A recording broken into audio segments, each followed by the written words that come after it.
Well, you see, the whole gimmick band is that they're dressed up as Ned Flanders, and that's supposed to be really hilarious. And you know what? Initially, it is when you go, yeah, there's a whole metal band where all the people there are dressed up as Ned Flanders. But it's been I think it's been a year or two now, and boy, does it just not. It doesn't stay hilarious because then you listen to the music and it has nothing to do with Simpsons. It's just good old standard fare, not that great metal music. I mean, I don't know. I'm a big Puritan when it comes to metal. I think it stopped being good after the 90s, with a few exceptions, but generally Korn is bad. Fuck you, Korn is amazing.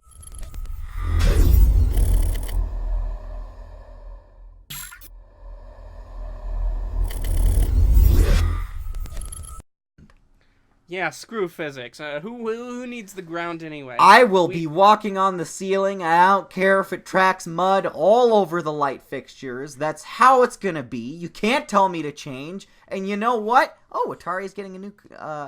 yay, yeah. I just saw an article. The Atari's putting out a new console, finally. And is it gonna be like a Steam box or what? Let's check here and let's see what it's like. Following the surprise success of the NES Classic Edition... Oh, it's just going to be a retro console. Last week, Atari dropped a mysterious trailer for something called the Atari Box. The brief teaser shows a glimpse at some of the hardware that looks very much like a sleek remake of the classic Atari 2600.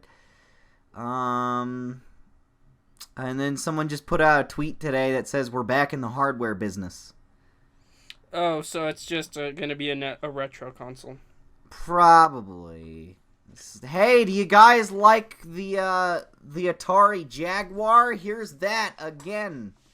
I love scrolling through my Twitter and seeing all the people who follow me who say they like Spider-Man. Because they're all like my followers that also follow you. Yeah. So of course they're just gonna.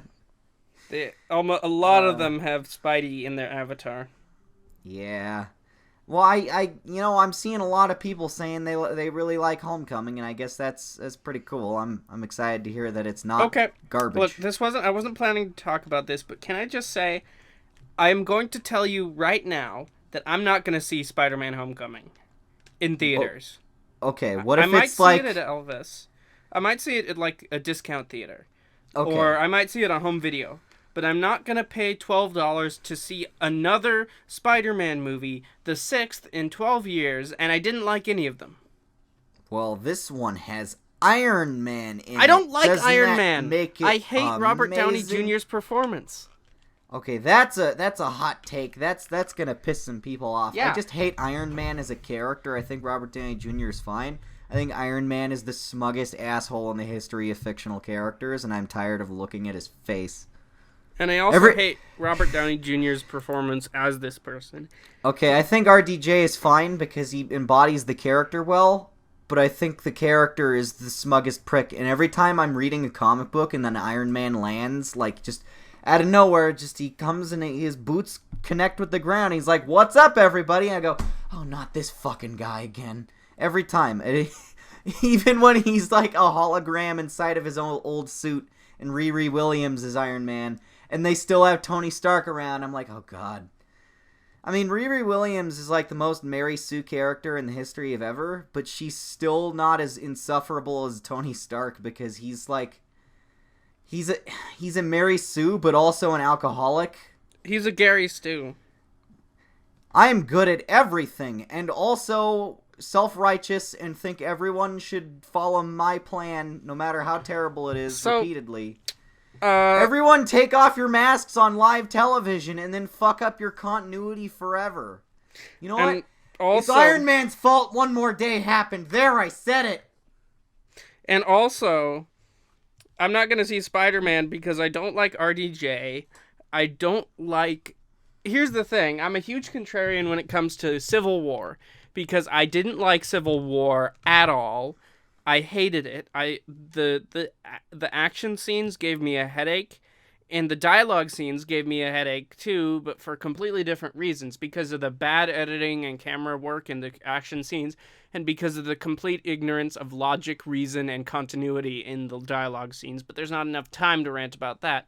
But let's just say that I didn't appreciate the fact that Tom Holland was shoved in there from the last minute as Spider-Man, and I didn't really like him in that movie. And I don't really like Tom Holland as the character. I don't like RDJ. I'm really tired of seeing Iron Man of seeing Iron Man movies and Spider-Man movies, so I'm just not gonna watch it. Fair enough. I mean, I guess it can't sway either way. I agree on you with 2 out of 3 of those things. That Iron Man is like hard to listen to. Like, I'm tired of him always being the boss of everyone. Like, he keeps showing up in everyone's movies, being like, "Hey guys, listen to me," and then he fucking makes Ultron. And then he almost kills Bucky for a completely stupid and contrived reason. And then he takes Spider-Man's suit away. He just shows up. He's the biggest buzzkill ever, despite constantly promoting himself as the party guy. Fuck Iron Man. Yeah, it's like I never talked about my parents before now, except for a little bit in Iron Man 2. I never really displayed any special affection for my parents, and now I'm gonna blame Captain America, one of my close friends, for it, despite the fact that he shouldn't even know about it, because in Captain America Winter Soldier, all they said was accidents will happen, and they showed Howard Stark's picture, and that's terrible. That doesn't directly implicate Bucky as that doesn't the guy implicate Bucky at all. So how would Captain America know? And why should Iron Man care? And that's why the whole third act doesn't work for me. Because here's the thing, he should have he put it back there, but like, wasn't Iron Man 2 about him overcoming his alcoholism and getting rid of his parental issues? Now that he's worked over that, and he's worked over his anxiety issues as well in Iron Man 3, shouldn't he be past the point where he would care about this and he'd be like, "Oh, I didn't know. Okay, whatever. I've moved on from that a long time ago, Cap. What's in the past is in the past." No, that would be too, like, adult and responsible. Iron Man's got to make sure he throws a giant fit and throws laser beams at everyone's face and smacks people and yells and says, and also, "You just started a war!" Also, can I say how every single movie after Iron Man 3 did a huge disservice to the character work done in Iron Man 3? Because Iron Man 3 was him letting go of his compulsion to save everybody and make sure that everybody's safe and save the whole world, given which is symbolized by him blowing up his Iron Man suits. And then in the next movie, he has 90 more Iron Man suits, plus Iron Man drones that fly in and say things, and plus Iron Man, totally plus Big Brother-ish. Plus Ultron.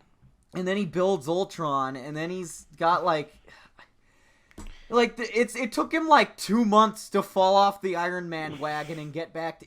In the MCU, it's not alcoholism that's his problem. It's just building horrible things that make problems. And then in Captain America, he's like, "Look, I realize that me deciding to force my opinion on everyone else and make sure that everybody else is safe literally almost destroyed the world in the last movie.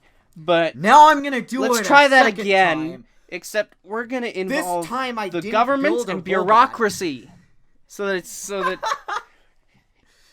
he's such a dick. Anyway, yeah. So speaking of also Spider-Man: Homecoming and potential problems in future Marvel movies. After a long week of everyone making memes of Kevin Feige's hilarious reaction, they put out a press release today where him and Amy Pascal had to set the record straight, and it was weird because it was a lot of politician talk where they weren't saying the right words to make it. Explain what the situation was before you talk about their response. Oh, okay, yeah. So basically, last week, or maybe a little bit longer than that, I don't know. There was a interview with Kevin Feige, head of Marvel Pictures, and Amy Pascal, the lady who ruined all of Sony. She was ex-CEO of Sony Pictures, who is now producing movies for Sony Pictures. Basically, the way I imagined it is that it was either it was the CEO or the board of Sony basically said, "Look, we'll either give you a golden parachute and a nice retirement where you get to produce movies and you get an office at the Sony lot, or we'll fire you anyway, but you don't get that." So she took the nice deal. Yeah, she took the better of the So options. now they gave her like a nice chunk of money to help run her own company. She's got Pascal Pictures now, which is operating out of the Sony lot, and now she's producing movies for them. Like she's a producer on Homecoming. She was a producer on Ghostbusters 2016, and Which she's producing the Barbie movie. Spectacularly, remember that? Yeah. So yeah, she's also the woman who single-handedly basically ruined Sony Pictures. So yeah. Yeah. Now they're ruining movies for them. Now she's just a contract ruiner. Yeah. You want me to ruin your movie? Just hire me and I'll produce it. And then she was in so then the interview with the interview. Kevin Feige and her were sitting there in front of a big old Spider-Man Homecoming poster talking about the movies, and eventually the conversation led towards the Sony Spider-Man based spin-off movies, which now apparently include Kraven and Mysterio for some fucking reason. And everyone's like, "Hey, is Venom in the Marvel Cinematic Universe?" And she went, Yep, totally. Spider-Man has a chance of showing up. It's gonna be great. Kevin built this kick-ass universe, and we're gonna have our characters in it. It's gonna be awesome. Like, I'm paraphrasing, of course. And then Kevin Feige is sitting there, like, glancing over for a second, and then internally he spits out his drink and goes, "What?" And you could see it in his face, and it's the most amazing thing ever, the way he's reacting. Like, his eyes widen, and then he has the most awkward, hilarious smile ever. If you're editing this, I want you to put it on screen right now. I'm not going to. Just put it in the background of the whole podcast. And Kevin looks so like, "Oh God, what are you doing?" the whole time. And then the interview ends and goes viral. And then everyone started making memes of him, like, just of music to interpret his inner feelings, or like just dubbing over all kinds of random goofy like movie lines, or taking pictures of his reaction. And then I was imagining that they would have to do damage control on that and recall it immediately, but instead they waited a couple of days and then put out a thing. And the direct quote I have right here is, "Here's what we're doing. All these characters are a part of the Marvel comic book universe," Pascal said. "In that universe, they're all related to each other. Kevin makes characters in the Marvel Cinematic Universe. These characters are separate, except for Spidey, who belongs in the Marvel Cinematic Universe, which is why he's there." Okay, like, and then someone asked Kevin if Venom was gonna be in Spider-Man or vice versa, and he replied with, "We never say never." And then he said after that, "You could ask me, is Superman gonna be there?" And I go, "Never say never." So it's pretty strong doubt cast by that way of phrasing it. And then Tom Holland was even asked in a separate interview and just said, "Everyone's asking this question, man. It's never going to happen." So, then the two of them were sitting there talking, and she goes, "Can you please clear it up? I'm going to be famous for mixing things up. That's what I wanted. I'm going to be famous for fucking up this whole thing." And he said, "It was my dream to be a meme." So at least they're having, like, a sense of humor about it. Like, yes, you fucked up Royal. Commemorative. And caused very, very horrible controversy and confusion. But basically what we got is, okay, Spider-Man's in the MCU, and then there's a separate Spider-Man cinematic universe, but Spider-Man's not in it, and we have all these Spider-Man spin-off characters that are just going to be there by themselves. Yeah, you want to see a movie about Mysterio? You want to know what the most hilarious thing about this whole thing is? It's not the first time that Sony Pascal, or rather Amy Pascal, has said dumb things. That's her first name, yeah. Has said dumb things like this. That's funny thing. She pulls that up. She really needs to stop doing live interviews. Like, she needs to have, like, a guy standing next to her telling her what she can and cannot say.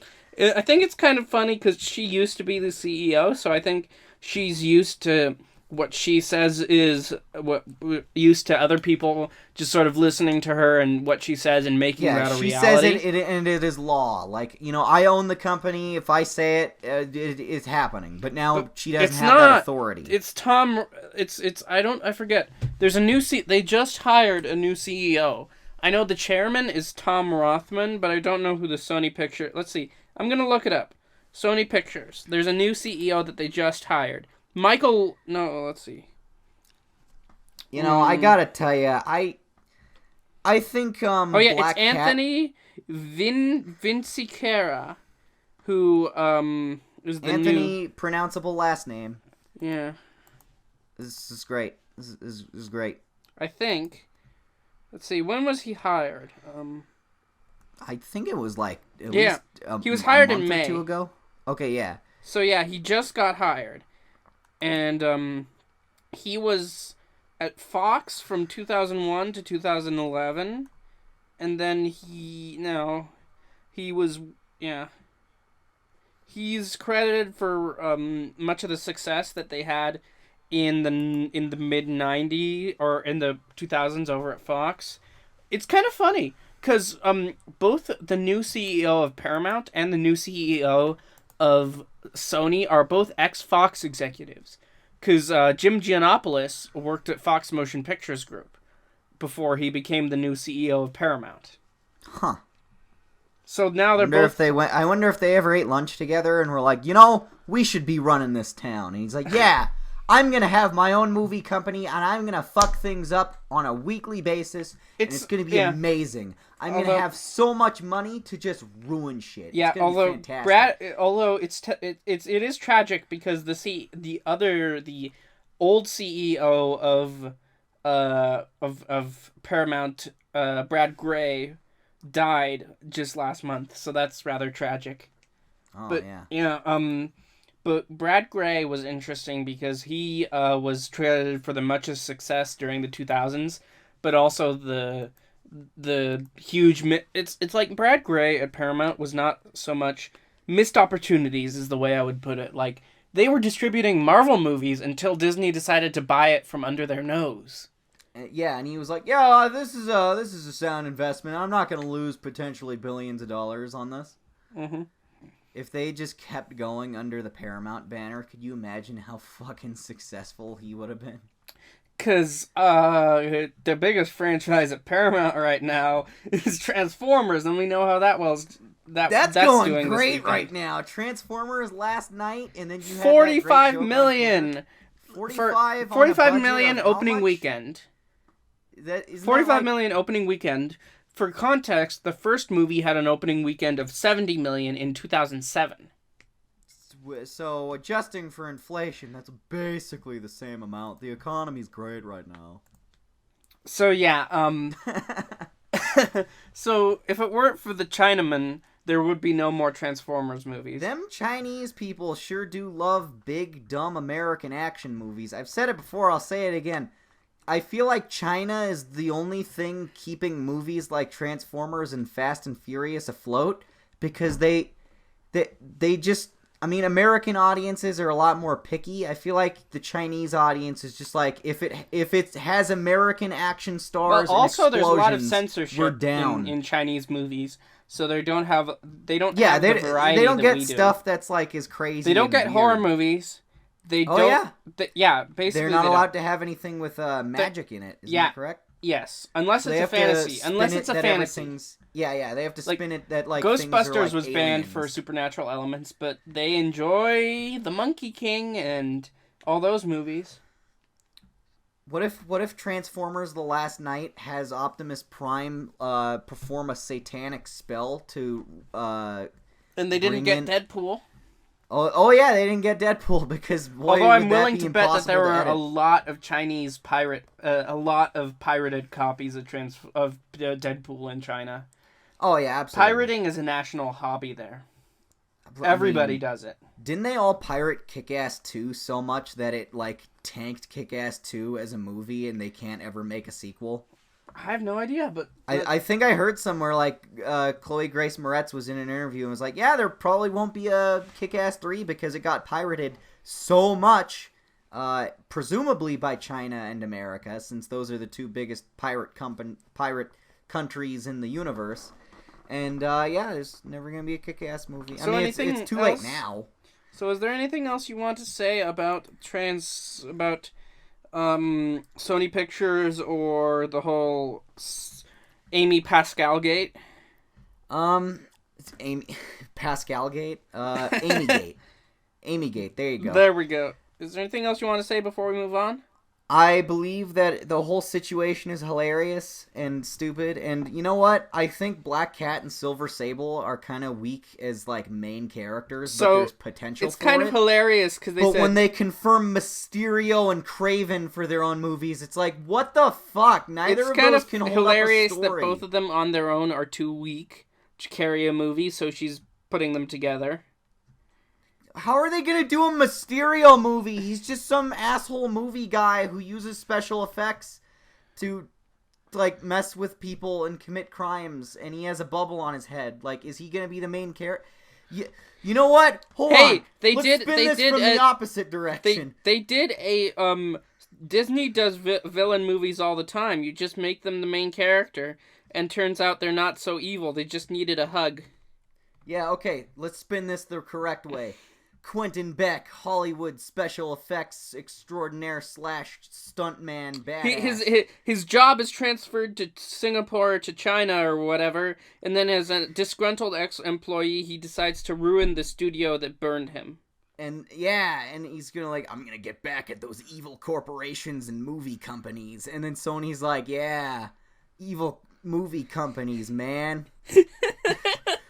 And then they just make it like a parody where it's like every movie company that's doing better than them right now are the bad guys. And then Quentin Beck at the end ends up working for Sony Pictures.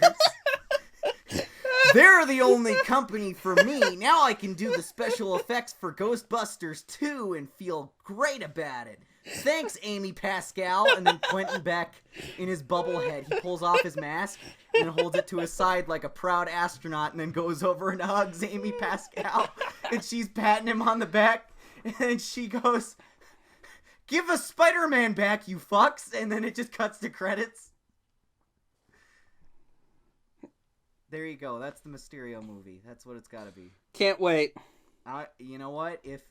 If it's even like 1% similar to what I just described, I'm excited for it. There we go. We just pitched the Mysterio movie. Hire us as directors, Sony. And then get angry and fire us when we're making a comedy movie 5 months into it. Oh, that's a good transition, because I wanted to talk about that. Yeah, fuck yeah. See, there you go. It happened naturally. All right. It didn't. It happened artificially, because I like artificial flavors. Oh, okay. I mean, who doesn't? I'm going to drink me some weird fizzy prune juice called Dr. Pepper. It's not prune juice because it's not a warrior's drink. That's a line from Star Trek, by the way. Okay, I was like, I was going to say I have no idea which Star Trek you're referencing, but I know it's from one of those. I think Worf said it. Worf said it. He loves prune juice. And it's like I remember there's a great scene where he orders prune juice from like a bar in like the Klingon homeworld, and everybody looks at him weird. It's like, why aren't you ordering blood wine? What's up with prune juice? This is completely unrelated, but there's this song by Mudvayne called Prove You Wrong or whatever is one of the main lyrics, and he keeps going, prove you wrong, and every time I heard it as a little kid, for some reason my brain substituted the lyrics with prune juice and Burger Wars. So let's talk about Han Solo. Han Solo! So Phil Lord and Chris Miller were hired as the directors for Han Solo spinoff in like 2015, I think, like right after they directed Lego Movie, and it was one of the best animated movies in years. You know, I've never seen the 21 Jump Street movies, but people sure like them. Yeah, and then, of course, they were hired for the Han Solo spin-off. And, of course, as everybody knows, it was shooting for the past 5 months with Alden Ehrenreich as the main character, with Donald Glover as Han Solo, and some other guys in supporting parts, including Emilia Clarke, who I don't like. Plays Chewbacca. Yeah.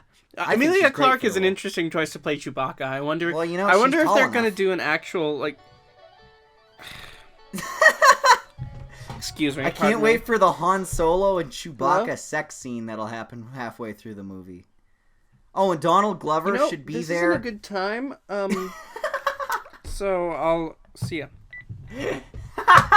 Finally, it's not me who's answering Hello? phones in the middle of shit. Hey, I'm back. What's up? How you doing? So yeah, Donald Glover as the love interest of Han Solo's character. Yeah. And he's like, would you like to take a spin in my Millennium Falcon, love? So There's yeah, a horrible, horrible origin story to Lando's mustache, but you'll have to find out halfway through the movie. it's a porn stash. Yep. He was shooting Wookiee porn in Cloud City back before he became like the mayor of it. I love this. There's like the Cloud yeah. City slums, and it's just near one of those shitty spots where the antennas hang down, and there's like a little room, and they're just down there just filming Wookiee porn. And they're like, The Wookiee yeah, porn that the Wookiee So that the Wookiees watched in the Christmas special. yeah, that. and he's like, over around Dagobah, this stuff will sell you for 60,000 cashels a pop. So yeah, let's get focused. R2D2 Let's get focused before it gets too chaotic. cartoon where the currency was called Hey, cashels. stop it. Okay, anyway, yeah. So yeah, they cast all these characters. They've been shooting since February at Pinewood Studios near London, and they got fired. Like, yeah. they were. This is unheard of. Like, When you're like that far into it, like just kick 'em Edgar out. Wright. Edgar Wright got fired before before shooting began, 2 weeks before filming. For Ant-Man, yeah. For Ant-Man. What's her name? Michelle McLaren got fired from Wonder Woman like a month or two, like 5 months before shooting. they even like had the script totally done. They got fired. rid of her. And- These are acceptable because, like, if you're gonna have creative differences, you shouldn't keep them on for the whole project and then have them shit talk you in tweets like Josh Trank. So the central difference, the split, according to Variety and Deadline amongst others, is that Kathleen Kennedy and writer Lawrence Kasdan were feuding with the directors, and Lawrence Kasdan wrote the script. And he also do Empire? He also did Empire and Return of the Jedi, and I'm gonna look up some other movies that he did just for context. I know he's not had some great stuff on his track record too, but much respect to that guy. He's got because Force Empire Awakens on is his the track. best one. He's got the Force Awakens on his track record, so I've got that against him. Well, so he was like, you know what? I wish I had been the one who written Star Wars. So he wrote A New Hope. So he wrote Empire Strikes Back, Raiders of the Lost Ark, Return of the Jedi. David, I have a theory. He was really jealous that he didn't get to write New Hope. He wrote Dreamcatcher. So then he just did, and it was Force Awakens. He Mind blown. So basically, after like the 80s, he went into terribleness with like the Dreamcatcher, which is a terrible Stephen King knockoff. Oh yeah, where My Name Is Earl gets his hand bitten off by a poop snake. Exactly. That was a weird way to describe that scene, but it's completely accurate. Okay, anyway, continue. Yeah. So Lawrence Kasdan, as a writer and a director, is very insistent. He is very compulsive about sticking to the script. And also, in terms of nepotism, his son co-wrote the script with him, because that means always good, right? Oh, no. I mean, real bad. You know how, like, the son of Ridley Scott's son directed Morgan, and, Jaden Smith is just as likable and charismatic as Will Smith, right? Yeah. So, yeah, but anyway, more to the point, the Kasdans are very strict on sticking to the script. But Phil Lord and Chris Miller are comedy directors, so they like to do improv. Like how Paul Feig does with Ghostbusters, except that they're actually good at it. Well, because they they don't just say, "All right, be funny," and then tell the actors to go and point the They camera like point at them. them ideas and they give them They go, suggestions. "Hey, you know what'd be funny is if you tried this." Like Try that. they're at Like, least you watch the mildly creative. watch the B-roll for if you watch the B-roll for Lego Movie like I did, they're kind of fun. They try like, wouldn't it be funny if you tried this or do that or like this? Yeah, they float Like, ideas to there's the one actors scene, like, and give them I some remember direction. there was one funny part in the Lego Movie like B-roll where they're doing the voices. And like one of the like Phil Lord or Chris Miller started throwing like pencils at Chris Pratt when there's a scene where Chris Pratt is getting thrown at things, and it's like that sort of like spontaneity that's their style. That's cool. That stuff means that they're like putting effort in. It's not just point a camera at them and say go. That's like the Adam Sandler, Paul Feig way of doing it. It's And this is like and they're very spontaneous and they're very sort of irreverent.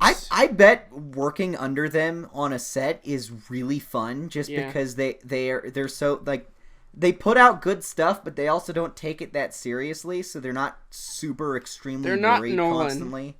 They're not Nolan, where it's like, all right, everyone has to be extremely serious the entire time. If you break character or act funny at all, I'm going to cut it out of the movie, except for if you're Heath Ledger. In that case, you can... Unless you're a method actor.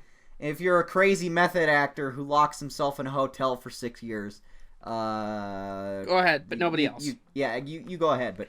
Nobody else. God damn it, Christian Bale, if you don't do the gravelly voice, I'll slap you. I like to imagine that Christopher Nolan was constantly abusing Christian Bale. Like, you just go over and start smacking him with a rolled up newspaper if he didn't do the voice right. Yeah. And that's like... So, that's the central split, is that Phil Lord and Chris Miller got further and further off script as the movie went on. So they just like to try different and new innovative things. And that really pissed off Lawrence Kasdan. And the way I read it is that Kathleen Kennedy sided with Kasdan and decided to fire them. And Kathleen Kennedy, if you don't know, is the president of Lucasfilm, who was also the CE president. Yeah, and she got her start. She was hired as a secretary for Steven Spielberg, and eventually she thought her ideas were good enough that she got bumped up to full producer.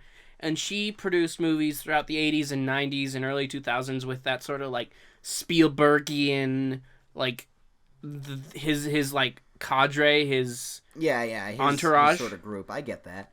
And those sort of people, like, she was a producer on Jurassic Park and E.T. and all those movies for a very long time.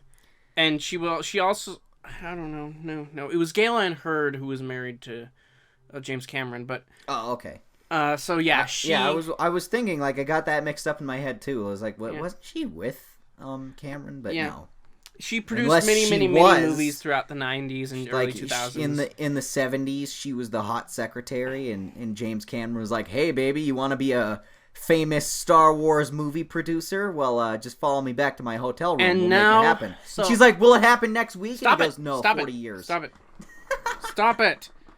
So yeah, she's the president of Lucasfilm, and she is the Kevin Feige of their cinematic universe. She's a very huge Puritan on her Star Wars material, and the I way think it's not because she's like a huge fanboy about it. I think it's just because it's loyalty to George Lucas, because she doesn't want to fuck it all up. Like she's also a good friend of George Lucas, and I read in an interview in Vanity Fair that she takes it very seriously to uphold the legacy of Star Wars. So the way I read it is that she sided with Kasdan because Kasdan's been a writer since Empire on these movies, since the olden days, and she sided with him to preserve the old order of Star Wars. And this film was a little bit too irreverent and cheeky, tongue-in-cheek sort of movie. Yeah, and they decided, and that's what. And now Ron Howard is attached to direct. Like, the movie I'm picturing in my head is just, like, 2 hours of scenes of BB-8 giving a thumbs up, but his hand is a lighter. Like that sort of humor. Like, all that sort of thing just shoved in. Like, not enough that it's gonna ruin the movie, but enough that it's, like, very clearly a different style and tone from other Star Wars stuff. And I think, and that's a bad thing to me. I don't like it. I wanted I want to see what Lord and Miller came up with, because I think Instead of like the studio mandated, all right, here's Ron how Howard we impress. Ron Howard directed one, because Ron Howard was a star. He used to be an actor. He was on Andy Griffith Show in the '60s, and then he was on he was a star in American Graffiti, which was George Lucas's film before Star Wars, and now Along he's a with director THX too. Yeah. Lucas did that in THX 1138, where the stuff he did before Star Wars. Yeah. And I think there was like a third one, but I can't remember. And of course, now he's a director on his own, and he directs crappy movies like the Da Vinci Code movies. So I don't have much. He seems like a nice guy, but I don't have much faith in him as a director. Well, I mean, when most of the legwork is done, I mean, the movie is like they're gonna do 80% film. They're gonna do heavy reshoots, like what they did God. with Rogue One. All right, throw the wig on Kate Mara. We got to do some reshoots, everybody. Yep. And you always know how those work out. So basically, what Ron Howard's job now is to look through what Phil Lord and Chris Miller have shot, decide what to keep and what to get rid of, and then reshoot what they need. What I'm hoping for is that he gets so picky about it that he goes, I can't use any of this. And then they go so far over budget that Lucasfilm just cans the whole movie. Here's the thing. Every single I'm Star Wars... wishing failure actively Here's the thing. on $2 billion, Star Wars spin-off $2 movies billion that on aren't Rogue One, Obi-Wan. $2 billion on Force Awakens, and $1 billion on Rogue One. So even if they spend $300 million on this, they're still going to make a profit once the toys are made. Damn it, you're right. Never mind, you can't tank a Star Wars movie. The brand is...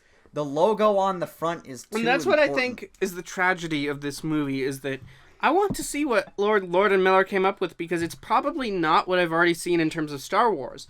And like I'm getting really tired of Star Wars movies, to be honest. I am so sick of seeing the exact same characters and plots and nothing new and innovative. And Just I go wanted crazy and set it 2,000 years later and don't have a single Jedi in it. Yeah. Make it about like fucking Boba Fett. I wanted to see something new in the Boba Star Wars Fett's universe. great every time grandson. Every time I read a story about the Han Solo movie, I thought, yeah, I'm not excited for it. It sounds terrible. It sounds crappy, but Phil Lord and Chris Miller.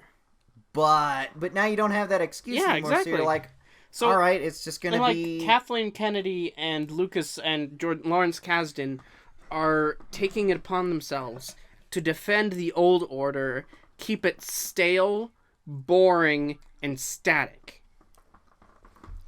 I wouldn't go that far. Well, I think she's overzealous in terms of protecting the established order, which they're not trying to make it boring and static, but they're doing it because they're overzealous in terms of protecting the established Star Wars franchise. And my only question for Kathleen Kennedy and Lawrence Kasdan is, what did you expect when hiring Phil Lord and Chris Miller? Did you even watch their movies? Did you watch Logo Movie or 21 Jump Street? Or fucking Cloudy with a Chance of Meatballs they also did, right? Yeah. Did you watch those movies? There's so many movies that they did that have such a very specific tone and voice to them. Yeah. And then you're going to be like, no, don't do that. Like, it's like, what's the point of hiring all these talented directors if every time they try to put their own style on it, you tell them they can't and then fire them and then wasn't have that the whole idea of the Star whatever Wars spin-offs? winger is in the back seat go, all right, I guess I'm driving now. And it just makes them all so boring. Here's my question. Here's my complaint about the Star Wars spin-offs is that isn't the whole selling point of the Star Wars spin-offs that we're seeing the Star Wars universe from a different perspective, a different angle, and we're seeing it in a new way? Why then are you preventing the directors from doing exactly that? Damn it, just give me an Obi-Wan movie and make it really dark and dramatic. So that's my question, is that isn't this exactly what you were deciding to do when making these? So why then are you stopping them from doing what you wanted them to do? It's very self-defeating. Yeah, that's my complaint, is that I think what did you expect when hiring these guys?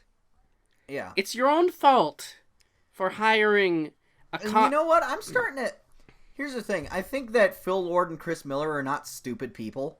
Mm-hmm. I think they would know not to make the whole thing a giant hilarious comedy farce. I think that narrative is what Lucasfilm is spinning it as to make themselves out to not be the bad guys. They don't want to be the big evil corporation that's stomping on directors and being like, no, make it our way or the highway. They're like, well, those two guys are pretty funny, so let's just start spreading this rumor that it was a full-on comedy movie because that's somewhat believable, and everyone will everyone will demonize them and be like, you know, they made the right choice getting those fellas out of here. I really have complete faith that, like, Disney and Lucasfilm together are trying to make themselves, like, they're doing damage control and putting together that narrative of Phil Lord and Chris Miller not knowing how to tell a serious story just so they can save face. And I'm, like, totally disgusted by it. And I don't think, I mean... Because that sounds like something they would do. They do that all the time. Yeah, and the idea... I mean, it was the same narrative that they were spinning with Rogue One, except the opposite, that it was too dark. I mean... Yeah, we gotta add some humor. Here's my question. What we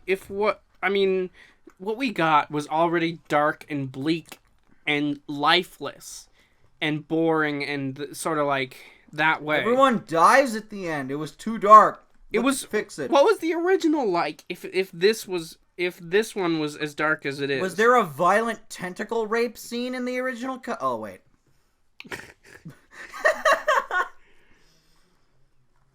So yeah, I don't... Star Wars is... I liked Star Wars. I liked 3 Star Wars movies, and then there's a whole bunch of other ones that 2. I have... Well, I 2 and a have half. varying opinions of. No, I liked 2. I count it as 2 because I liked half of the original and half of the third one, and I liked the second one, so I count that as 2 movies that I liked. I like the first one. I like the second one. I don't like anything set on Endor in the third one. I only like the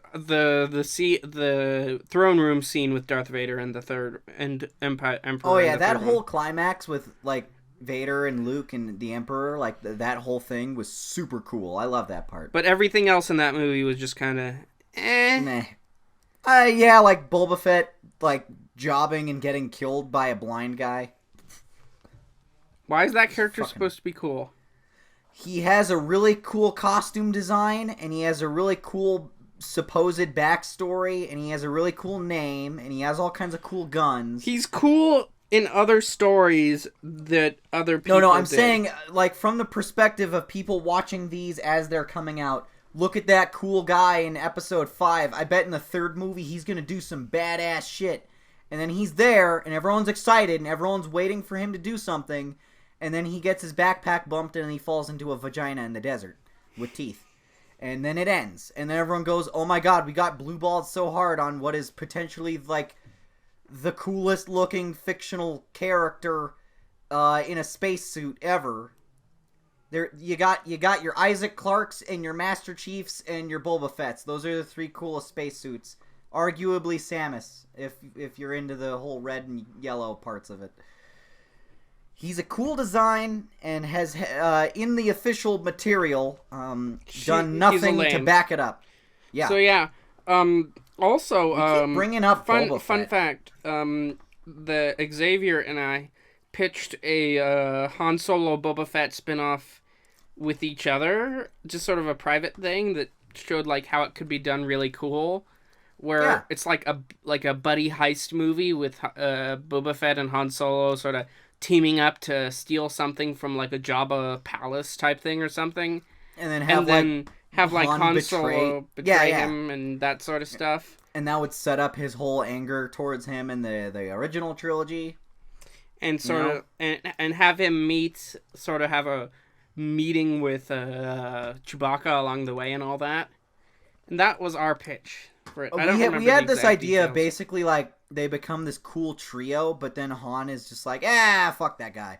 and then like leaves Boba behind, and then Boba's like, I'm not gonna forget this. I'm gonna get myself a very inappropriately named spaceship, and I'm gonna have you become a wall decoration. And the other idea is that the other thing that I thought about that was have him find the armor along the way. Don't have him have the armor at the beginning, because the idea that there's this entire race of aliens that just wear this special armor called Mandalorians is stupid. And I think they just want him to find the armor along the way, as like I think in I like heard a some vault or bullshit something. somewhere that their armor is impenetrable by lightsabers. That's And just I'm like, dumb. what the fuck? That's dumb. It's I know dumb. there's like in the Clone Wars cartoon there was an episode I vaguely remember because I didn't watch all of it. I just like whenever it was on. Mm-hmm. And I saw this episode where there was this monster that just naturally had a hide that was like developed to be like basically burn proof, and lightsabers couldn't penetrate it for as hot as they are. Mm-hmm. So Anakin took a couple swings at it and his lightsaber bounced off, and he was like, oh shit. And I think like the whole point of the episode was that everyone was trying to capture this monster so they could figure out how to replicate its armor, because if you put that on a guy, they're basically invincible. I hate the dumb like this armor is lightsaber proof thing. So I think our idea is that he finds the armor along the way, and it's not like it's some special race that has this special armor or something. It's just cool looking armor. It doesn't need to have a backstory to it. Yeah, he just fucking built it in his garage, and he's like, hey look, I look like my dad. And they're like, oh, that's real cool, Boba. Yeah. And then he uses it to like do cool stuff, like he flies around shooting bad guys. That was the one thing Boba Fett never did. He never just like He never did had like a full he never on did fight anything. scene. He just stood stood around. around and looked cool. And then he fell down. I'm trying to think of the perfect metaphor for what Boba Fett officially is according to the movies. I'm sure there's like 10 or 15 novels about how cool he is that I've never heard of. That I don't care about, that I'm not going to We're read. talking about the movies. So yeah, I think that's about it for Star Wars right now. So do you have another story you want to talk about, or should we move on to another thing that I want to talk about? I don't know. Go for it, man. Okay, so I want to pitch a new version of The Circle. Because, if you don't know what I'm talking about, there was this movie produced by EuropaCorp that's been distributed by Styx. It's a movie where a bunch of random strangers stand in a circle and have to vote which one of them dies every 3 minutes. No, that's a good movie. This is a bad movie. The Circle, starring Emma Watson and Finn from that crappy Star Wars movie that everybody likes for some reason, despite the fact that it's bad. And also Tom Hanks and Amy Pond from Doctor Who. It was to my understanding that Force Awakens was initially really well lauded, but then like 2 weeks later everyone went, wait a second, that was just New Hope, and then hated it. But I walked out of the theater and I hated it, and I still hate it. And my opinions are better because I actually saw it coming before. I didn't have the fanboy glasses. I didn't have the beer goggles on. So The Circle came out this April, and it's basically sort of like a plot about a person who gets a job at Google Face Microbook, generic Silicon Valley Corporation, and Tom Hanks plays Tom Hanks is the most thinly Hanks- veiled Steve Jobs parody. Yeah, so it's Apple Goog Face Soft. And he's fucking dressed up as Steve Jobs. So basically it's a very boring movie. It's 2 hours of you being hit in the head with privacy is good, technology bad, privacy good, technology bad. And It sounds like it was like the script was written by a guy who's really paranoid about his internet search history leaking. the script was co-written by the author of the book that it was based off of, called Dave Eggers. Eggers. Dave Eggers. Let's see. Eggsy from Kingsman. Yeah, he wrote. I wish it was Eggsy from Kingsman.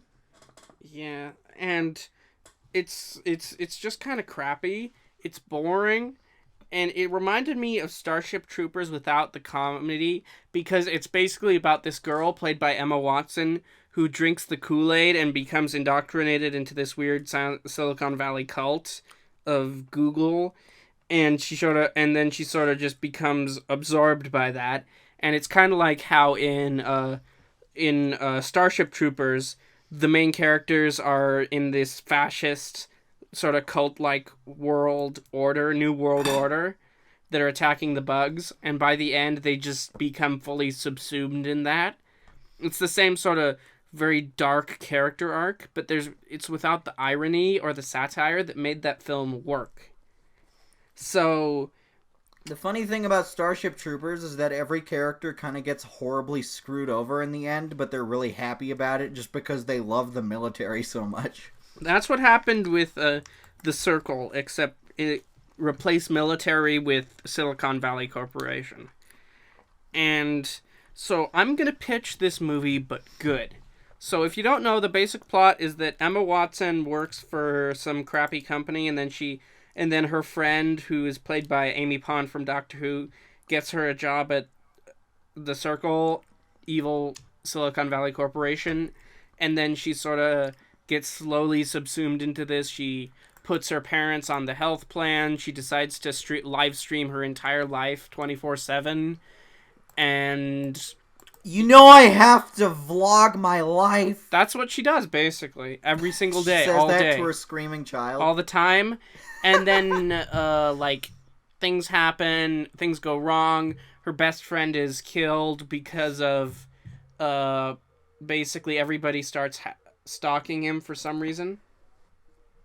As they do. Yeah, and then that's basically what happened. And in the end, she just decides to, she betrays the founders and Tom Hanks' character, and basically reveals all of their secrets. Like, they're pushing to reveal all everybody else's secrets. And then there's this subplot where they want to there's this subplot where they want to make everybody have to vote through their account in the Circle account stuff. And wanted to make voting mandatory and everything. And also there's this, they also hint that the Circle took down this senator that was against them for some reason.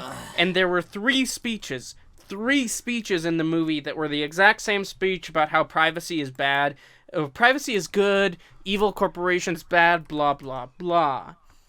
And my pitch is that we're gonna make this into a full Paul Verhoeven satire, where I was just about to say, it reminds me of another movie that had a lot of satire about corporate culture, and but here's the thing: fun of they play all of this RoboCop. They play all of this deadly seriously. There's no joke to it. They play all of this. I mean, it's like if the turkey sandwiches video had a very extremely high budget and wasn't a very clear wink to the audience. It's someone thinking they're extremely clever, but no, we get it. You're just a bitter asshole. Mm-hmm. Just go back to making Spider-Man videos. Yeah, and Tom Hanks. So my pitch is that we're gonna make it like Starship Troopers, where we're gonna take Karen Gillan's character from the film and make her a guy, and then have this love triangle between him and the main character May, played by Emma Watson, and of course, what's his name? John Boyega's character, who is secretly the founder of this corporation, who went away because he didn't like it, and Spoilers. have a love triangle between them, where she eventually chooses Emma, the male version of Karen Gillan's character. In the movie, her name is Annie Allerton, so Alex Allerton, we'll say. And then they end up together, and they're very superficial, and they love the Circle and everything. And there are there are these scenes where there are these TED Talk scenes, which are basically their parody of like TED Talks, where like, what if this thing? What if we do this and this and this? What if the iPhone was as small as your thumbnail? And Look at this. It's so small, if you dropped it behind your couch, you'd never find it. So we'll take those scenes and make them like the Paul Verhoeven scenes in like the news broadcasts in RoboCop or in Starship Troopers, and we're gonna make those straight on parody tongue in cheek scenes where we're gonna be like all that stuff. I'm not sure the exact jokes, but we're gonna do that. And then of course it's gonna be the contrast. I'm already a lot more on board. Yeah, and then we're gonna have Tom Hanks. We're gonna recast Tom Hanks because he's just too nice of a guy for this role. You know who'd be better in the role for the CEO, like Silicon Valley, like Steve Jobs guy? Ashton Kutcher. No, Michael Fassbender. When I think Steve Jobs, I just think Ashton No. Kutcher. I am not sure why. No, Michael Fassbender. What if Ashton Kutcher and Michael Fassbender were both Steve Jobs? They're the villains. So, Tom it's the Hanks, two of them. They're a couple. So Tom Hanks is replaced by Michael Fassbender, and Patton Oswalt is replaced by Ashton Kutcher. I fucking forgot Patton Oswalt was in there. He was, and he did absolutely nothing. As he is known to do. Yeah, and then we're basically gonna, and I'm not gonna change the plot hey, look, that everyone, much. I'm an LMD. There's 90 of me. I'm not gonna replace it. I'm not gonna change the plot too much, except that I'm gonna make a lot of it like a sort of like a parody spy thriller where they're hunting down May's friend because they think that he's like a deer killer or something. And then also I'm gonna play up the angle where May's character or Emma Watson's character looks on privacy with her mom, where they watch them having sex accidentally. I'm gonna play up the comedy there, and also I'm gonna play up the comedy where there's live action, like like when she's basically vlogging her entire life live. She's live streaming her entire life. I'm gonna have she's just filming the most mundane, hilarious shit. And I'm gonna they do this thing where they show like comments, like Twitch comments on screen. Except I'm gonna make those a lot more extreme and like weird and like real trolls in real and life. really drastic, like mimicking real life internet and things then where it's like we can also have montages where we cut to like other people doing response videos to Emma Watson's videos and ranting about how they're secretly Nazis and communists and stuff. Emma Watson's vlogging a video of her doing the dishes, and then the comments are just, take it off! Exactly. Show us your boobs! Use that soap on your hair, you're hideous! Like there's even like really catty other girls in there who are just talking about how I want to have her like a haircut is. subplot of like ordinary people at the circle who are like nerds looking at the main cast who are all really ridiculously attractive actors, just sort of looking at them and like, why are you here? You have an art history degree. What is your job? To look pretty for the campus, to look pretty, to make our company look good. There needs to be like a whole group of like nerds, software developers. Software developers running the circle, and they sit in a literal circle of chairs. Yeah. In a bunch of like monk robes with hoods. The greats are good. Yeah, exactly, like that sort of thing. And they're like trying to summon a cybernetic demon. And also, I want to add some scenes where they're like, where I want to make it like sort of cartoony, where like in the meetings where they're discussing making everybody vote through their circle account, to have like somebody in the background just pointing out all the problems with it, and then everybody else going like, that would never happen. Come on. I mean, we're only talking about a gigantic corporation who doesn't have to answer to anybody. I mean, would that really happen? No, you know what? Everyone needs to vote on the thing with their circle account, but then the website crashes like like the Obamacare website, and they're like, ah, damn it, and there's just some software nerd like furiously typing going, the servers! I can't get them back online! And he's just slapping keyboards. So basically, if you want a tagline for this, I want to make it funny, because there's a lot you can make fun of in terms of Silicon Valley culture and everything. Well, there's several TV shows about it. Yeah, you can make a lot of fun about it.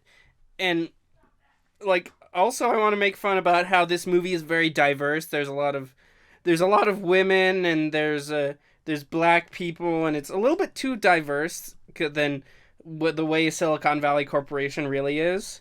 I don't want to make fun of that. How like everybody aside from the main cast, characters are a bunch of really static, weird-looking, like 20-something white guys. Yeah. And there's one character who doesn't look like that, and they're like a complete outlier, just to make fun of like Silicon Valley even more. Yeah, I want to make fun of Silicon Valley because this movie plays it a little bit too straight and a little bit too serious, and that made it really boring because, I mean, like, yes, privacy invasions is bad, but it's not like the world's revolve gonna around end. Emma Watson is really worried that they're gonna find her porn searches.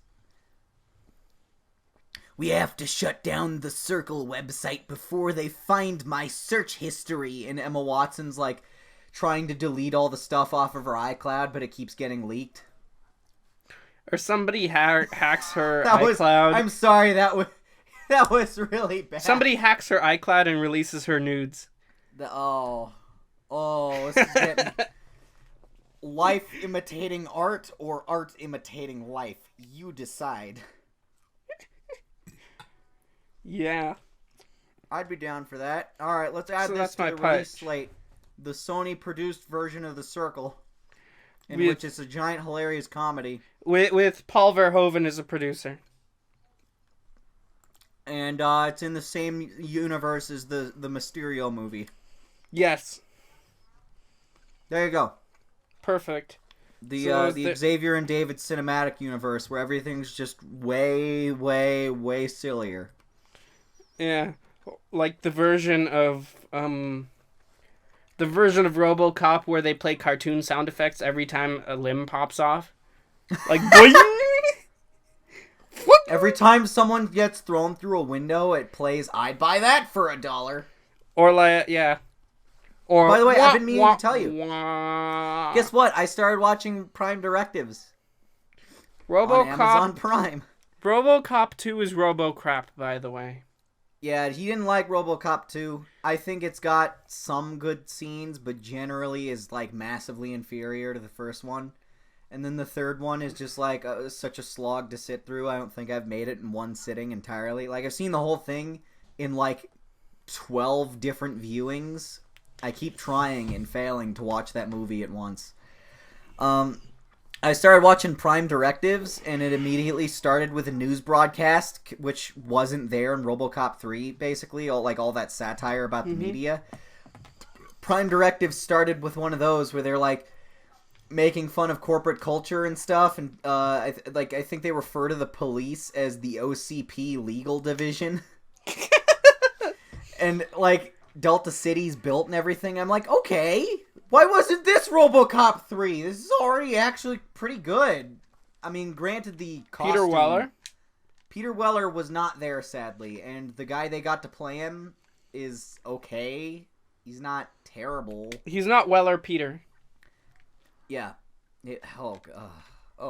But anyway, they also did the thing where he pulls his mask off and has his weird, like, face stretched out over the robot thing, but the effect on it looks way shittier. Like, it's very clearly... Like, I don't know, I guess maybe the TV, like, the network, because it was released as a TV thing, was like, hey, could you, like, chill out on that? Make him look a little less grotesque as the main character, so it's... I don't know. I think they can make toys? Yeah, so they could probably... I mean, granted, it's still R-rated, and... Like, it opens on RoboCop fighting a bunch of suicide bombers, and then suddenly shows up a guy named, I can't remember what his name was. It was like the Bone Collector or something. Some fucking weird name, and he basically looks like a guy wearing like a half-finished RoboCop suit, and he's got a giant machine gun in either hand. Hey, you want to watch the cartoon? Yeah, we should absolutely watch the cartoon. He's got a giant, like... flamethrower jetpack thing on, and he's got a Shao Kahn skull mask, and he's a vigilante that's running around giggling and firing tear gas and rockets and blows up the criminals, and RoboCop is like, stop, no, and then the guy kills the terrorist suicide bomber, and you're supposed to be like, man, what a bad guy, and I'm like, what? Like, is there anything weirder than this movie in terms of you? What? Oh, and there's also flashbacks to when he was Murphy again, when he had his old partner, who's a guy named John Cable, who's some. Not related at all to a Cable from the Marvel Cinematic Universe. Yeah, and he's it's like. Or what if it is? Maybe it is the RoboCop cinematic universe. But anyway, so RoboCop's old partner from when he was Murphy, like before he met Ann Lewis and got blew up on his first day at the Detroit PD. His old partner John Cable is now the police commissioner or whatever, the chief of police something. The chief of police commissioner. The chief of police commissioners. All the police commissioners have to listen to him. Yes. And he's standing there, like, looking at his photo of his dead partner, Murphy, and he's like, man, I sure miss Murphy. And RoboCop's standing there going, yeah, whatever, and then walks out. That's you?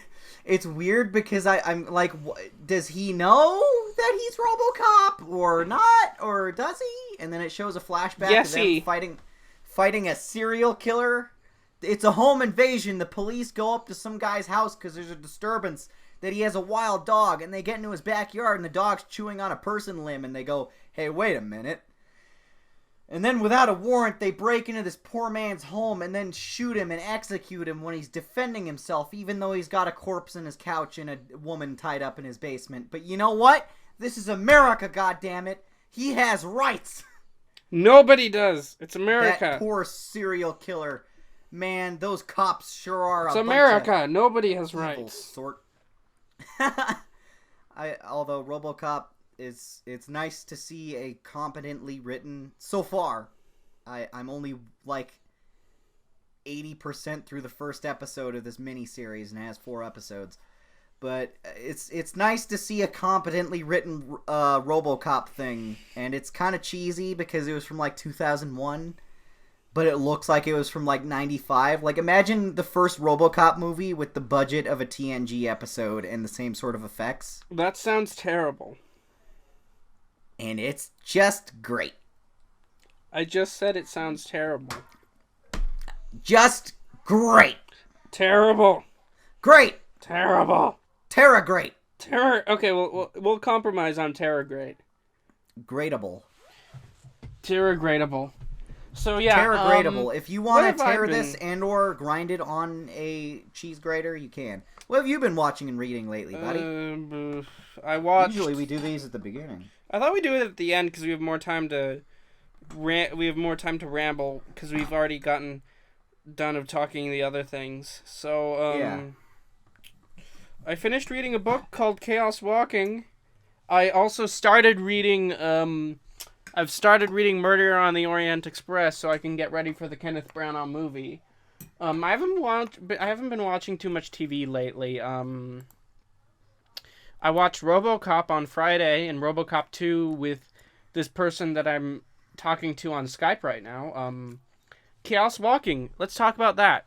It's a young adult book, and you're gonna want to listen to this because it's going to become a movie, either coming out next year or 2019, which is going to be directed by Doug Liman, starring Daisy Ridley and Tom Holland, and it's set to shoot this summer.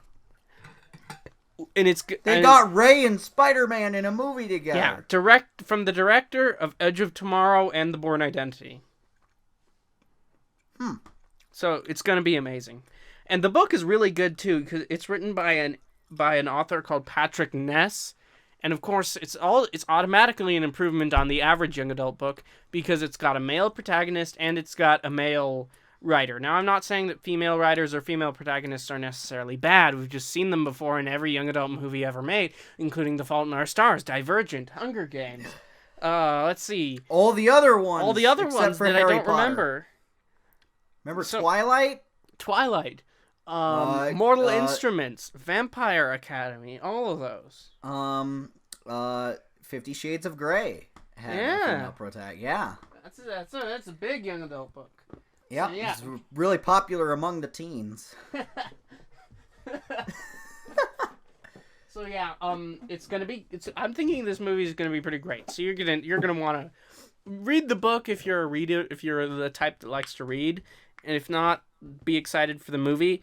Because the best way I can talk about it without spoiling it, is like Logan, but like science fiction on another planet, except that it's about somebody just beginning his life. It's a coming of age story instead of a dying Instead of story. I'm old and shitty now story. Like, But it's still basically like a road trip where you're running away from something and you have to survive and get to.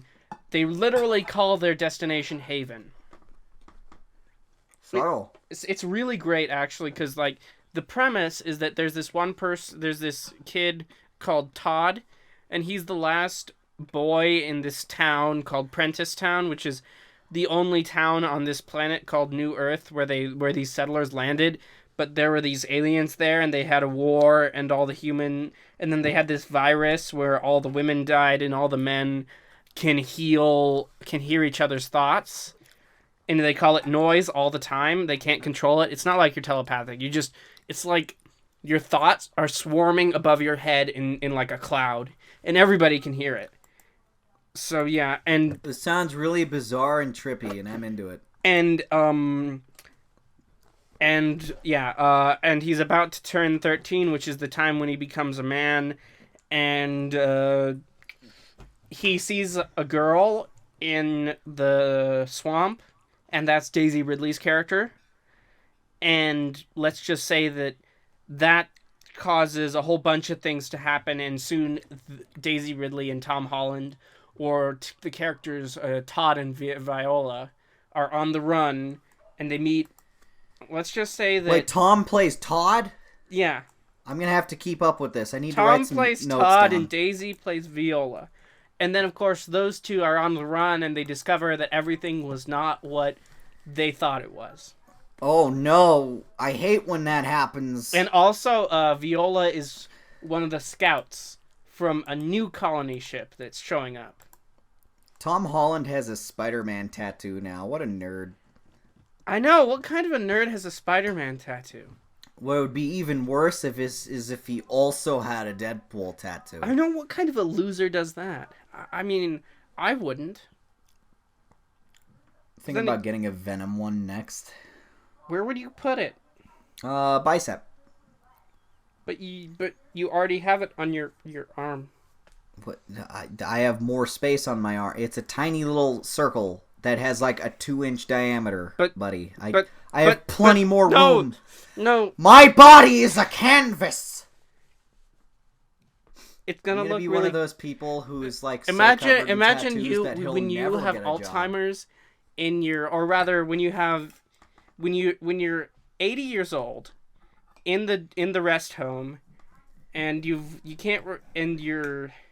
don't have as good memory as you used to, and then somebody comes up to you and says, "Is that a tattoo?" I'll go, yeah, I used this to commemorate my dead wife because I needed to find her killer. Yeah. All I'm saying is it's gonna be really weird and awkward to explain when you're in a rest home in 90 years or whatever. Yeah, well, I'll cross that bridge when I get here. You already are. You're already a 90-year-old man. I am in spirit. Did you see that thing I tweeted today? I responded to it. Oh, yeah, you did. I asked, am I the grumpy old man of the Spidey Squad? Because everyone, like, that guy Evan Filarka, he started, like, posting all kinds of tweets about Spider-Man PS4 and tagging me in them. Which means that I see every time someone likes or responds or anything on those. Mm-hmm. Which kind of blew up my notifications for the day. But he kept tagging me in all those and was like, check out all these characters that could potentially show up. And I was like, those all suck. And I did my own tweet where I was like, the more post brand new day characters they announce for Spider-Man PS4, the less excited I'll be. And everyone's like, what? You don't like... Are you eating food? Yes, I am. I'm eating What a a steak. loser. I'm eating a steak. Why are you eating wanna when we're fight filming? about It's really weird to hear chewing sounds in my ears. That's the sound of me clicking my teeth together. Why? This is... Because I want you to imagine the sound of bone crunching against bone. Why? Next time you come over to my house, I'm gonna eat like a big plate of chicken wings. I'm just gonna grind the bones against my teeth to make you cringe. I'm So you hear serious. that Like, scraping noise? I hate hearing other people chew things in general. Huh. It's just one of Well, my I'm things. sorry for being a person. You're not a person. You're a Spider-Man YouTuber. Oh, God. And that means that you're not a That person. hurt. You got me good. Damn it. Yes, I can't recover from that one. This is Anyway, basically my relationship with him. I make fun of him, and then he says, "Yep, that's a good joke." yeah, I don't often try to, like, I never fire back or anything. I just go, damn, you got me. And he's okay with it. Yeah, well, I seem to have that relationship with a lot of people now. They just, But hey, I'm Xavier, you suck. not And I as go, mean "Yep." spirited as other people are, though. Oh, yeah. Anyway, I posted a thing where I talked about how all the brand new day characters suck. Everyone was like, what, you don't think those characters are great? And I'm like, no, Menace, the Green Goblin that's a girl, was shitty. It was the 9th Goblin character or whatever. It's like, hey. The Brown Goblin? Yeah, basically! And, Freak, the guy whose power is to adapt to stuff. So he's basically the Borg, but boring. He can never be killed the same way twice. So if you drown him, his dead body will grow gills and he'll come back and he can't be drowned. Or if you so he's like him, that character from X-Men 3 from X-Men First Class that got killed off. When your power is to adapt to anything, and then your power is to survive anything and then you die. Mm-hmm. That was great. Best character. I love the line that he says ahead of it too, because he was like, adapt to this, and it's like, well, shouldn't he? Why doesn't he? Why would you melt him in that work? I don't know. Maybe I'm overthinking it. Oh, and you know who else is great? Massacre. Do you know what his power is? To massacre? Yes. He's just like, he's a guy who goes into places and shoots them up. He's just, what if James Holmes was a supervillain? It's fucking horrible. I mean, it's so lame and uncreative. Honestly, as a couple of people from Colorado, that's a little bit kind of offensive. I don't think the timeline lines up where it's directly inspired by that, but it was definitely around the same time. Yeah. Actually, hold on, let me look it up. It might be Marvel Massacre. Let's see, first appearance. Marcus Lyman. Yep, that guy. There's another character named Massacre, which is Spanish for Deadpool. Let's see. First appearance, April 2011. Okay, so it was right before, because it was the 2012 shooting. It wasn't based on anyone in particular, but still, it's the idea. It's just, here's a guy who just goes into public places and then shoots them up. Isn't it weird? That's his power. I don't know. It's like, coming from Colorado, there are a lot of shooters here, so yeah. Yeah, I mean, for as many mountains as we have, we also have a horrible national tragedy. Yeah, and it's like, yep. And I live. It's pretty bad. I don't know. I mean, I actually knew somebody who had a kid at Columbine. So yeah. Oh wow. So it's like my neighbor went to the school where the kid lit himself on fire in the cafeteria. Oh boy. Yeah. Yeah. So I don't know. Like, that's a little bit too close to comfort to be making into a comic book thing, to be honest. So I'm not a big fan of that. Yeah, well, I mean, he's just a really boring character. Because I guess the point is that he got, like a hit in the head, and it caused such massive brain damage that he no longer feels emotions and isn't capable of, he's not physically capable of empathy. Which is why he's totally okay with running around massacring things.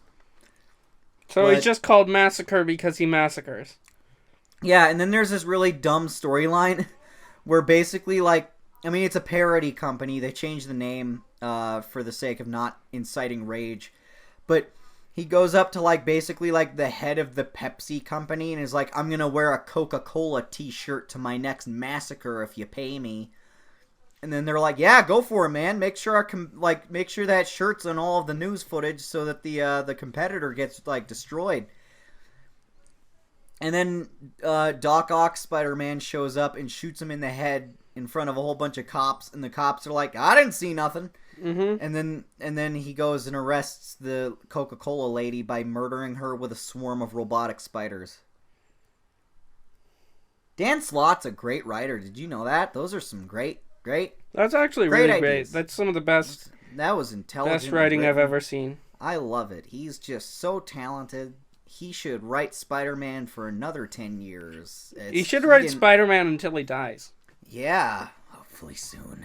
Anyway, I think that's about all. Hey, I would like to bring up something strange, David, that What? I noticed. Here, I have to send you some reference photos. On what? A guy who was in charge of Marvel for a couple of years. His name was Joe something with a Q. Joe Quesada. Oh, Joe. I thought you were gonna say Joe Michael Straczynski. No, But he's good. J. Michael. Joe is what J stands for. Yeah, so Joe Quesada is he was a comic artist who routinely drew Peter Parker to look exactly like himself, and also was just like generally not that great. I love Mary Jane with the anime eyes. Yeah. You notice he drew Peter Parker to look like almost identical to himself, Except with less wrinkles. With less wrinkles, yeah. He did it all the time, and it bugged me. Every time I was reading one of his books, I'm like, why does he keep making himself Peter Parker? And I realize that some artists do that. But then a friend of mine on Twitter and I were talking. He's like, hey, did you ever hear that creepy thing that Joe Quesada did? And I hadn't heard about it before, but he co-created that character Carly Cooper, who became like Spider-Man's love interest for like, I don't know, something like 6 years after the One More Day thing. But it occurred to me that Joe Quesada based her appearance and name on his daughter. So he routinely draws Peter Parker to look like himself and created a Peter Parker love interest named after his daughter. I'm not going to make any further statements regarding that for the sake of avoiding a lawsuit, but I'd just like that to be known. Okay, that's it. Let's move on to the next topic. Are you excited for Contest of Slashers? Eh. I haven't talked about that on the podcast. That's been super fun to write. I don't really read comics. Well, you'll read mine. Are you sure? Because I said so. I said so. You're gonna do it. I'll stab you if you don't. Okay, I look forward to being stabbed. Okay, well anyway, my buddy Brandon and I have been working very hard on it. My lady friend Iona is doing the coloring on some issues, while my friend Damien is doing the coloring on other issues. Like, they're going to alternate, so it's just a little bit faster. Unlike you? Yeah, I'm very slow at writing. Well, because I want to make sure it's good. And I think... It's not. I think we're about, like, maybe... 1% done? Well, no, we're like maybe 40 to 50% done with the actual drawing of the first issue. First issue and half of the second issue is written, and I have outlines for my outlines. Like, I made sure that the whole plot was done in every way before actually start writing the dialogue. Trust me, I swear. It's not done. I want it to be very professional. You're not. And I want to just say, like, thanks to everyone who's been helping out so far. If you're listening to the podcast this week, the cast pods. So many like kick-ass artists out there who've been doing, you know, variant covers for us and fan art and everything. You know, Jacob Corpus, Span art. I don't know who all these people are. Liam Regin, Psychotic Spider-Man. Like all Spider-Mans are psychotic. Damian Cutler, my buddy Damian, Chazelle. Cat Knights, Toxic Hazard, Jemmy Black. There's a lot of people who sent in fan art. I would like to thank all of them. I'm trying to go through the list. Simon Simon Kinberg. Yeah, Simon Kinberg sent in fan art for it. Brian Singer. Tim Yeah, yeah. Miller. Oh, and Art Vader did a really good one. Thanks to everyone who's doing fan art and variant covers for the book. I love all of it. I've been saving all of it. I have a big folder on my computer now that's just taking up hard drive space of just all the pictures we've gotten. I don't care. And what excites me is that, like, there's all this, like, really awesome fan support and all these, like, there's just this huge amount of love for the project, and the first issue isn't even out yet. Like, that's really awesome and just gratifying and just great. And I love you guys. Thanks, everyone. You have to support him in this because I don't. Yeah, there you go. Because David does not give a shit, you guys do in his place, and you've done a great job giving a shit because David didn't. I don't care about comics. Like, I mean, I don't want to be mean or anything, but, I mean, I've tried. I really tried to get into comics.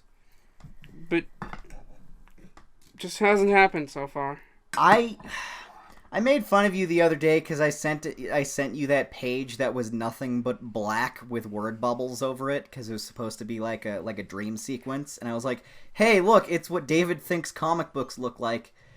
Because I remember having conversations with you where you were, like, routinely overlooking the art and only reading the text so you could get through it faster. And I was like, oh. That's like just listening to a movie on headphones and not looking at it. I do that sometimes. Well, there you go. You see what I mean. So I don't know. I mean, I guess and by the way, a quick shout out to our buddy Andrexman, who's got an interview that he did with us a couple of weeks ago. Actually, a couple months ago. Yeah, it was a while ago, wasn't it? Yeah, he just tweeted. I was looking at it. He said it's done and it's on its way to getting uploaded right now.